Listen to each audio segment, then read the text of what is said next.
This is me Saul. You may have seen me in the shorts. But today we're going to do a reaction video on Armchair Historian.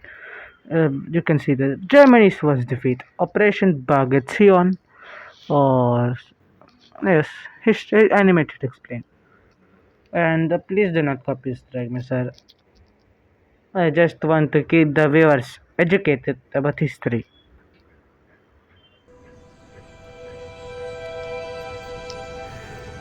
As the sun rises on the third anniversary of Operation Barbarossa, men of the German Ninth Corps prepare for another quiet day on patrol.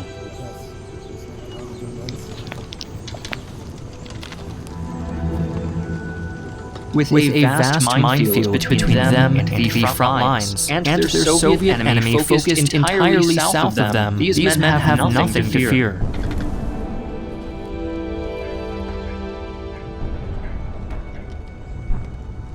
Little do they know, the build-up south was a distraction, and a few landmines are no challenge for the Red Army.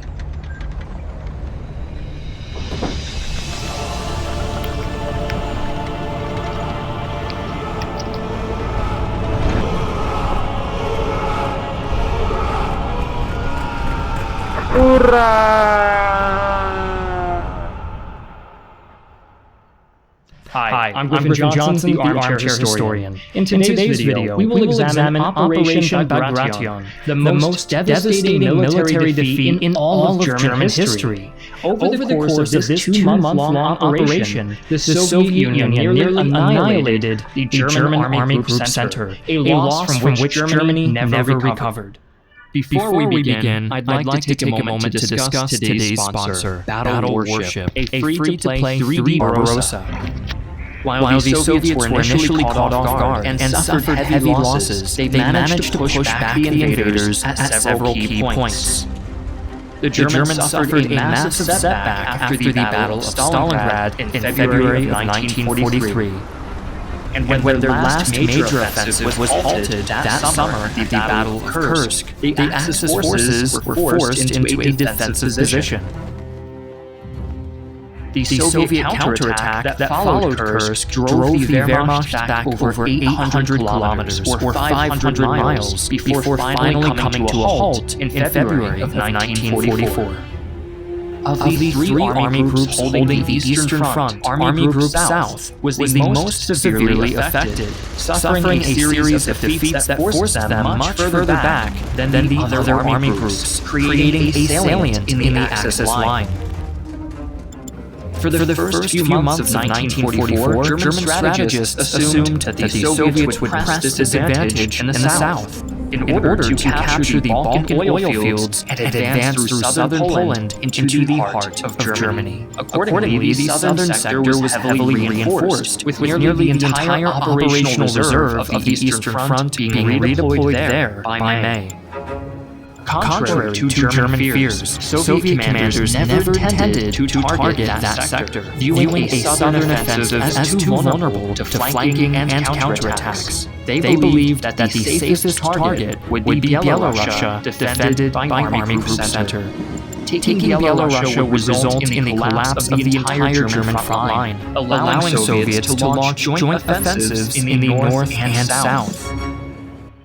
In order to give their plan, codenamed Operation Bagration, the best possible chance to succeed, the Soviets launched a massive campaign of deception in early 1944, referred to in Russian strategy as a Maskirovka campaign, literally translated as camouflage. Maskirovka was designed to gain the element of surprise against enemy forces. The campaign involved diverting significant forces as visibly as possible toward the southern sector, preparing a large and noticeable buildup to encourage the Germans to further reinforce the Bulge. At the same time, they created the illusion that they were withdrawing forces from the Belarusian front, in part by driving vehicles and tanks away during the day, only to bring those vehicles back camouflaged in the dark of night. That is a nice strategy. Mr. Johnson, thank you. But We may have to do another part of this because this is a long video and I may get corrupted or just remote strike. So I may make like 9 minutes or 8 minutes long of this. The Soviets' efforts to convince the Germans that they were planning an attack in the south were successful, in part because they actually were. An offensive through Ukraine into the Lvov-Semeshu area of southern Poland was being planned at the exact same time as Operation Bagration. This element of truth helped sell the Soviet deception. When the offensive began in Byelorussia instead, the Germans, with all their eggs stuffed into Walter Modell's basket, would be caught completely off guard. By the middle of June 1944, the Soviets had amassed over 1.6 million personnel for Bagration, with over 32,000 artillery pieces, 5,800 tanks, and 7,800 aircraft. This massive force was supported by Soviet partisans in Byelorussia and members of the Polish resistance who softened up the German defenses by sabotaging railroad lines throughout the region. Army Group Center, by that time, consisted of about half as many personnel and only a tenth of the number of tanks and aircraft. Their defenses, however, included trench lines, extensive field fortifications, and massive minefields across the entire front, which they hoped would make up for their shortages in manpower. In the early morning hours of June 22nd, the third anniversary of Hitler's invasion of the Soviet Union, Operation Bagration began. Soviet infantry first advanced from the north in a pincer maneuver meant to encircle the city of Vitebsk. Aerial bombardment followed, devastating German artillery positions in support of the infantry advance, and Soviet forces quickly began to close in to the north and south of the city.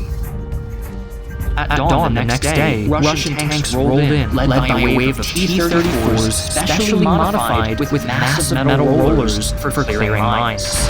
After these giant rolling pins swept through German minefields, infantry poured in behind them, striking at regions which were otherwise weakly defended and punching through enemy lines.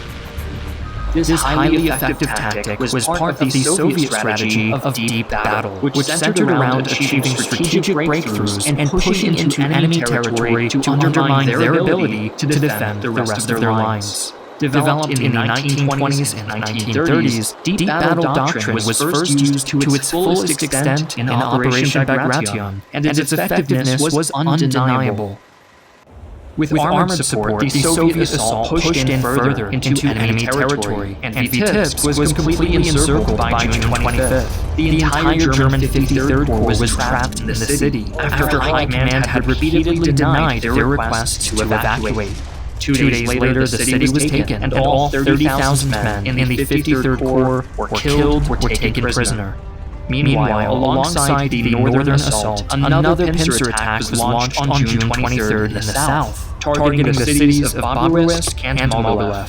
The southernmost pincer in this maneuver targeting Baburesk was personally commanded by Soviet General Konstantin Rokossovsky, who had been largely responsible for planning the operation as a whole. Rokossovsky's force crashed into the German lines and advanced almost unopposed, driving much further than anticipated.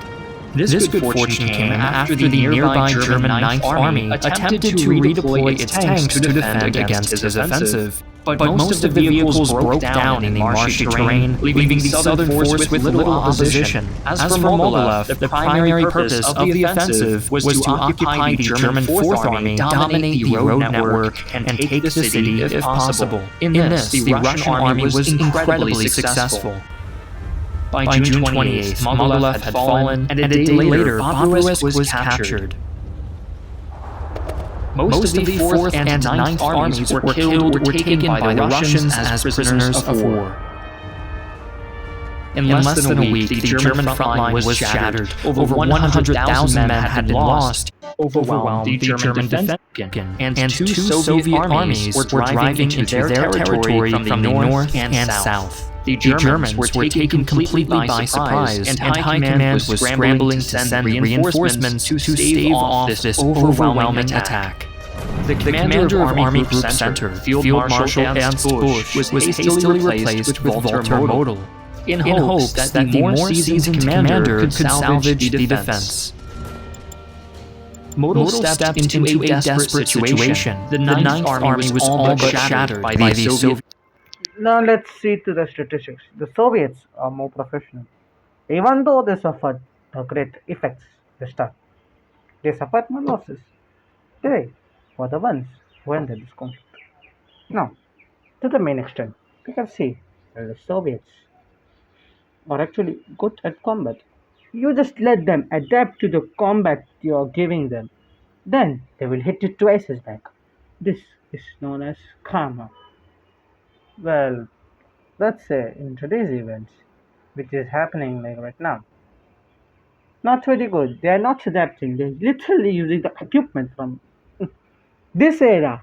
But let's just focus on the video. Pincer in the south, and the Fourth Army to the east of Minsk had been circumvented and was now in serious danger of being encircled. Oh my He god. ordered the Fourth and Ninth Armies to rapidly withdraw toward Minsk and began to redeploy bombers and armored divisions from Army Group North and South to support them.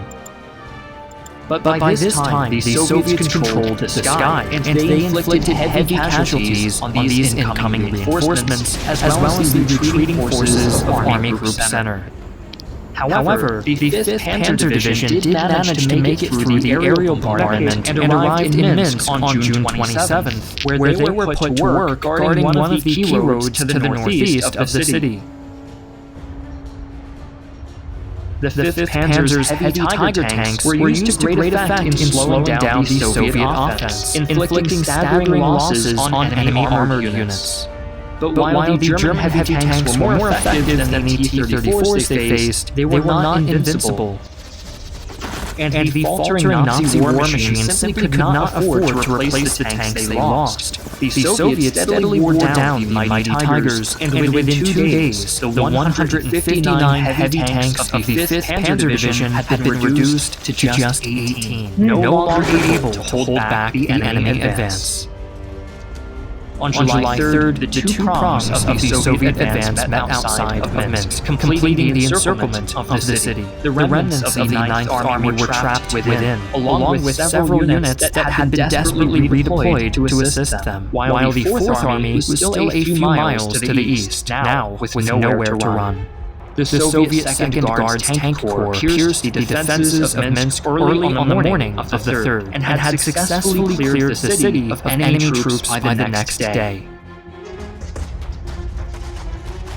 What was left of the 4th and 9th Army? Well, this is going to be it for today. I am lazy.